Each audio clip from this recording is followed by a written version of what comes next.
Hello everyone, today we are talking about Unearthed Arcana, and we got some very exciting survey results, and we have a bunch of other updates, but this was a very well scored survey. Yes, it was wonderful to enter into the new year and see the survey report that our staff members went through carefully, looked at the feedback, and discovered that people really loved overall what we offered in Unearthed Arcana number 8 for the Player's Handbook. That UA was focused on the Druid, the Monk, and the Barbarian, and all three of the classes, the features that we presented, scored really well. Starting with the Druid, the features that we presented there, which were a revised wild shape and revised features for Circle of the Moon, those all scored in the 70s and above. And for people who haven't been with us throughout this journey, always good for you to know that our goal is for things to score a 70% satisfaction score or higher. And we view that as a floor.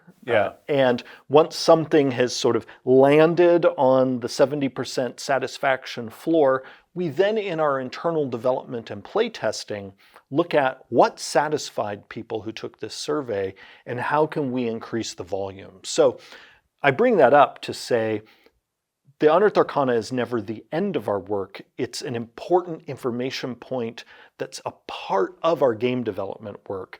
And we can look at it and see, all right, people really like this, and how can we give them more of that? So it was really good news for us that the Circle of the Moon's features and Wild Shape now are in the satisfied territory.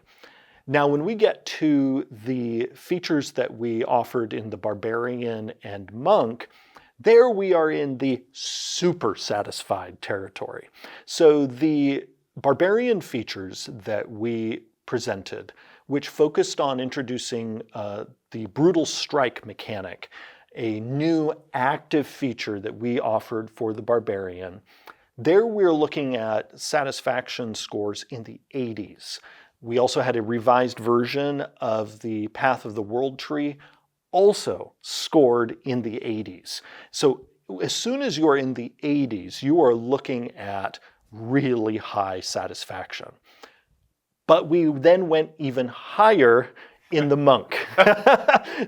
And the Monk might finish out this Player's Handbook Unearthed Arcana series as the most improved class. Now, for a while, I was ready to give that award to the Ranger. Right. And the Ranger is astoundingly well positioned right now because it was low scored in the past, and now the class is in the 80s. Well, right here at the end of the race of most improved, the Monk zoomed past the Ranger. Appropriate. Exactly. The Monk spent some of their now more plentiful discipline points to race past the Ranger. And most of the features that we offered in that revised version of the Monk were in the 90s in terms of percentage. Now, it is rare for us in the UA process, and this is true for the UA process going back the past decade, it is rare for things to make it into the 90s. One of the reasons why it's difficult for things to get into the 90s is the D&D audience is so large and has such varied tastes. So, there might be something that one person dearly loves in a subclass or a feat or a spell or another feature of the game that we present that they really love, but then there might be somebody else where it's just not their thing. Yeah. So it's really unusual given the size and diversity of our audience for something to generate so much unified satisfaction for it to start approaching 100% satisfaction. Right. And we actually saw that with several of the features in this revised monk. Now, there's more, Okay. because that Unearthed Arcana also presented revised versions of several of the game's core healing spells, Cure Wounds, Healing Word, and others. Those all scored in the 80s. Right. And we also presented some new takes on some of the Conjuration spells from the 2014 Player's Handbook. We knew that they were experimental. The 2014 versions of those spells allowed you to summon one or more creatures within a certain CR range.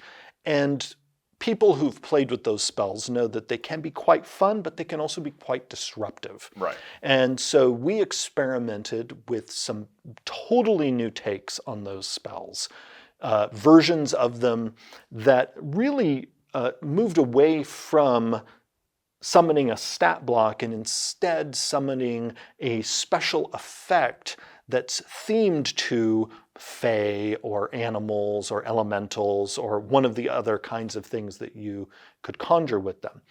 We did that because in the 2024 Player's Handbook, we're going to be including the summoning spells that we originally introduced in Tasha's Cauldron of Everything, and those spells summon a creature with a stat block. And so since we were going to have these spells coexisting, we wanted to take those troublesome ones from 2014 and give them a new role in the game. Well, the good news is it was thumbs up across the board for those revised Conjuration spells. They all scored in the high 70s or in the 80s in terms of satisfaction. This UA is the last UA for the Player's Handbook coming out later this year. And so it really ended this UA series on a high note.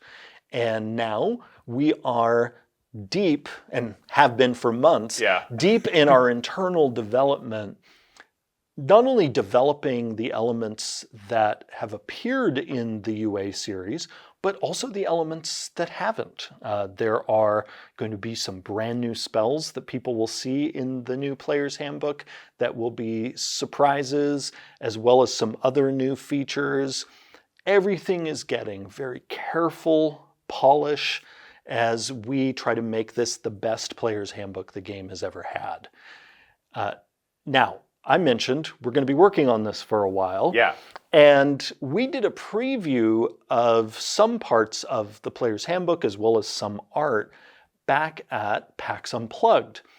Well, I was informed that apparently when we were on stage, yes. I guess a graphic appeared online that said that the core books were coming out like in May or something. Yeah, bit of a surprise for you and I. It was a huge surprise to me as the person who is the lead designer of the Player's Handbook. Yeah.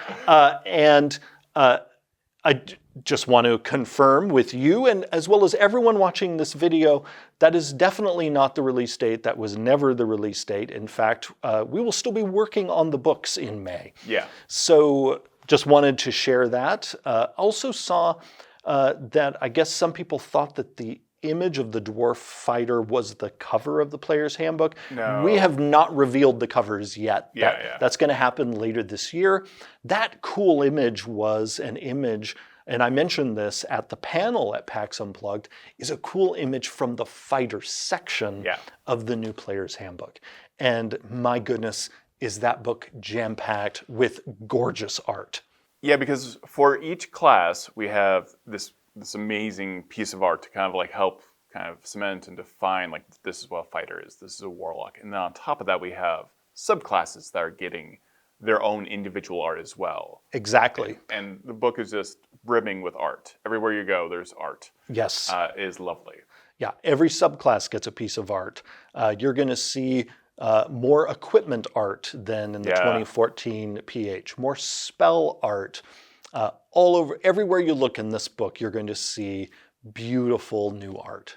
But but with this being the last Unearthed Arcana, isn't the Player's Handbook done? No, far from it. I know. Yeah. And we are working on all three of the core books together. Yeah. So as we continue to refine elements of the Player's Handbook, we are also doing tons of internal playtesting on the revised monsters that will be in the monster manual, along with the new encounter building approach that we're dealing with.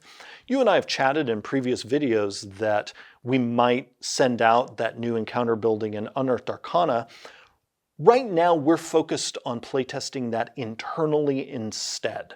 Right. And what we've discovered is just us iterating on it over and over and over again is bearing amazing fruit. And what I can report is that what people are going to see in the revised Dungeon Master's Guide is a much streamlined encounter building system. Oh, nice. Where you are able to just figure out what is essentially your budget for monsters if you're going for a certain difficulty, Yeah. and you spend that budget. The end. And it's going to be that simple of a process. Oh, that's amazing. Yeah, so I'm looking forward to us sharing that with people later this year. And we are also continuing our work on the Dungeon Master's Guide.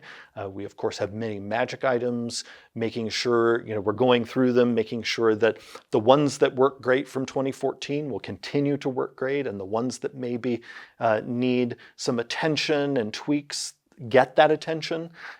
So there's a lot going on, but it's exciting. And for us on our design team, a really wonderful way for us to be spending our time during the game's 50th anniversary.